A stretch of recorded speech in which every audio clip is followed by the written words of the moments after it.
tutaramenya ikintu na kimwe kuri Yesu, hari ikintu cyari mu mitima yacu twaramukunda. Kumukorera n'umuriro kandi atabintu byinshi cyane uramenya kuri Bibiri ivyo ivyita urukundo. Imana utiyumvira igihembo na kimwe, utiyumvira merci y'umuntu n'umwe. Ikibazo sinabantu, ikibazo ni wewe nyene. Hinduka wewe nyene, hejuru ubikemura indani. Urabiza tuyu muzi nawe uranduye, igiti nikizosura kunaka ugira uza hawo nyene. Umvise Imana.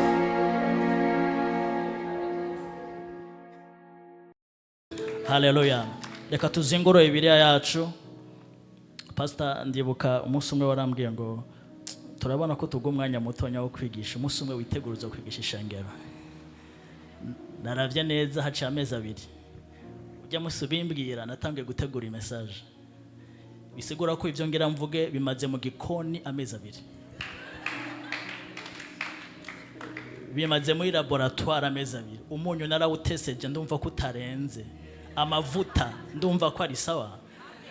Ingwara yose y'ubugwaye urafungura. Ingwara yose ufise Imana yarakinjitse kabisa. Akamoto karimwo ivyo kurya biraryoshe. Imana ishimwe. Ikigwa canze na cise ishikanwa ryemerwa imbere y'Imana. Ishikanwa ryemerwa imbere y'Imana. Kugira ngo nyarutse mvuge ibintu byinshi munyemerere nze kwisomera, sibyo? Kugira ngo nze kunyarutsa. Tuje mu Itanguriro 4 umurongo wa 4.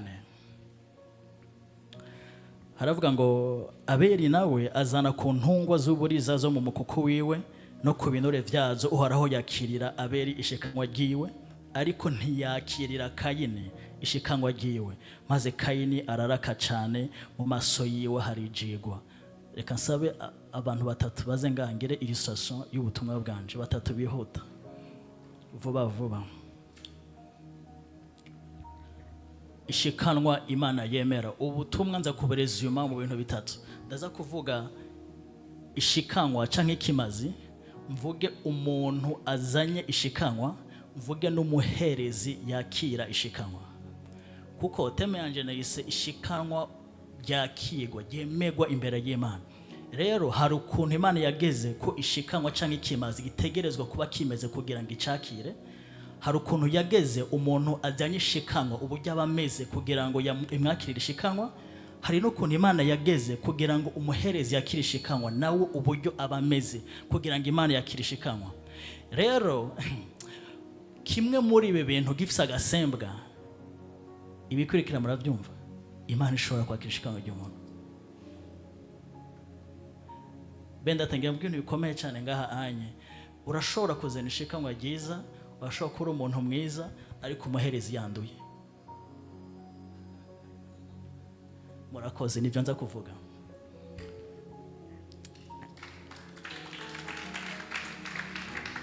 Ndirukanga ariko tujane. Ndirukanga ariko tuze kujana, sibyo? Ikimazi ishikanwa, ubuzanye ishikanwa, umuherezi yakira ishikanwa. Hari uko Imana yabigeze.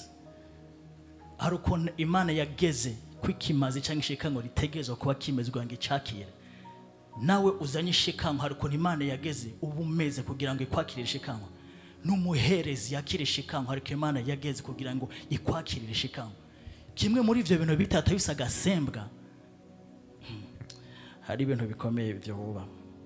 Rero point yanje ya mbere iki cigwa si ishikanwa ryose Imana yakira. Point ya mbere si ishikanwa ryose Imana yemera.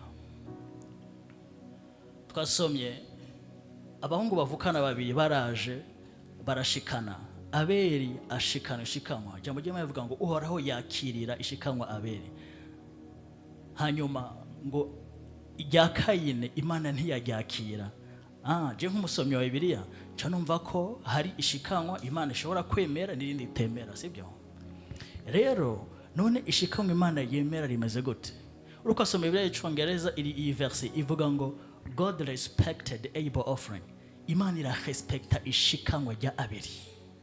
Imana ikubita isaruti imbere ya Abeli n'ishikanwa ryiwe.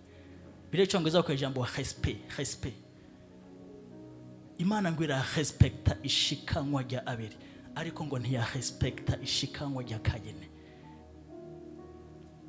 Rimwe mu mashikanwa Imana yemera na mashikanwa n'Imana kubita isaruti ikemera ati ego ndemeye. Rero uburyo umuntu azanga ishikanwa Imana yadesida kuryakira canke ntiryakire. Tujane mu Baheburayo 11:4 afisa amakaramu banyaruse kwandika tujane turi rukanga 11:4 Abaheburayo.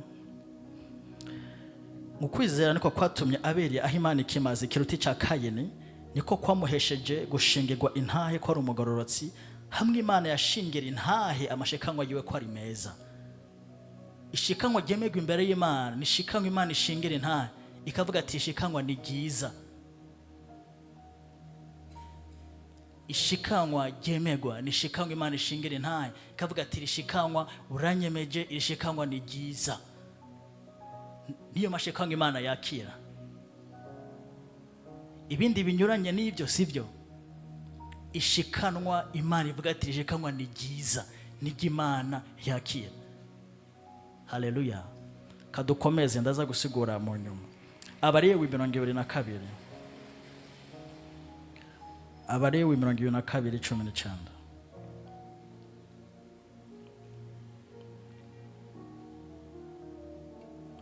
Mirongo ibiri na kabiri cumi n'icyenda.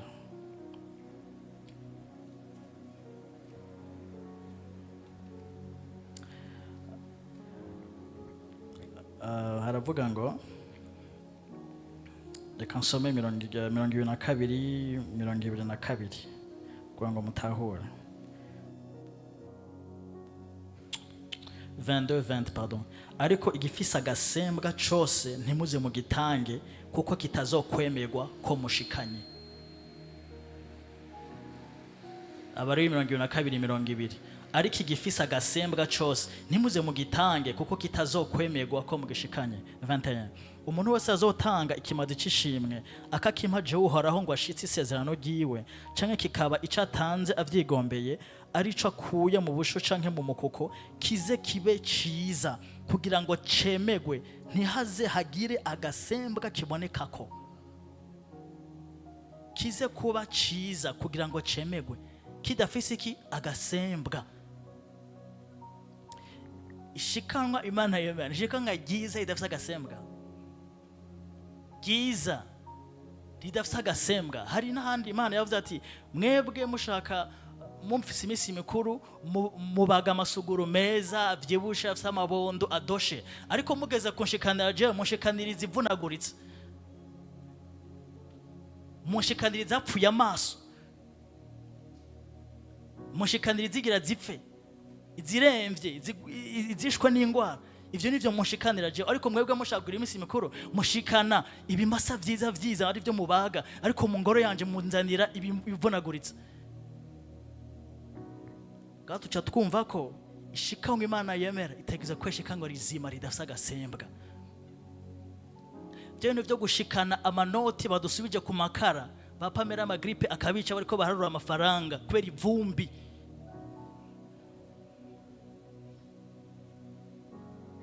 Ishikanwa ritegerezo ko ari ishikanwa ryiza ridafise agasembwa.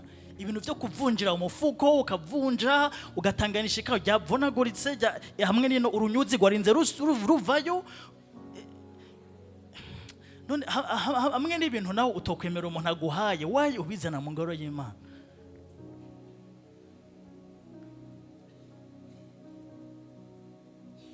Twemere Imana idukosore sibyo.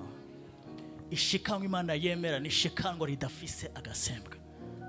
Giza. Tukaba dukwiye kuzana misi yose no kuwa gatatu ishikanwa riri muri envelope ahubwo. Kuko envelope yo ntiwo izingazinga ngo ishobora.